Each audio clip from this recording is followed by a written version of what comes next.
Look, I don't often ask people to do this because I think it's bad for your health generally, but I've got to make an exception here. Look, I get that a lot of people get all of their news from these apps, and I participate in that. I get it.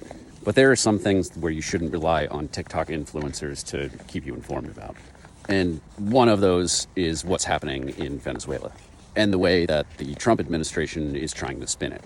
So if you haven't already seen it, you should go back and watch the entire press conference where Donald Trump, Marco Rubio, and Hegseth are explaining themselves. Now, there's a lot there, and I think anyone who watches this press conference will realize they don't have a plan for the day after. And as someone who spent a year of his life in Iraq and had a lot of his friends get hurt or not survive, whether it was overseas or dealing with all of that back home, I'm pretty damn concerned about any war that begins without any sort of end. But when you go to C-SPAN or whatever source of news you choose to watch the video, there's one part of that press conference that I want people to pay close attention to because it is telling. It shows the intersection of Donald Trump's idea of the use of military force, both abroad and at home. You know how Donald Trump does the weave thing where he talks about a million things at once because they're related in his head, even if it doesn't make any logical sense? Well, that's what he did yesterday when he was talking about the kidnapping of Maduro and the use of the military force and the DOJ to go get him. Because he went from that to talking about using National Guard troops to occupy cities like Chicago, like without skipping a beat. And that's not because he's just completely scatterbrained. Yes, that is part of it. But it's because in his head, these things are the same.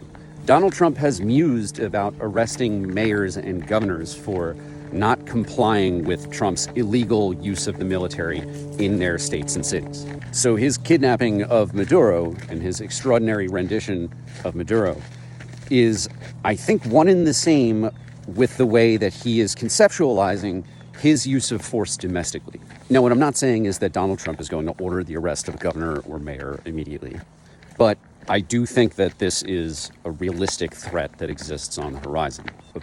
And to be clear, it's not something that Donald Trump is going to snap his fingers and make happen. Like, there's going to be resistance within even this crazy-ass White House the first time that he tries to do this. But as the Vanity Fair article about Susie Wiles from a couple of weeks ago revealed, Susie Wiles will convince herself of the president's position if he just sticks to it long enough on anything.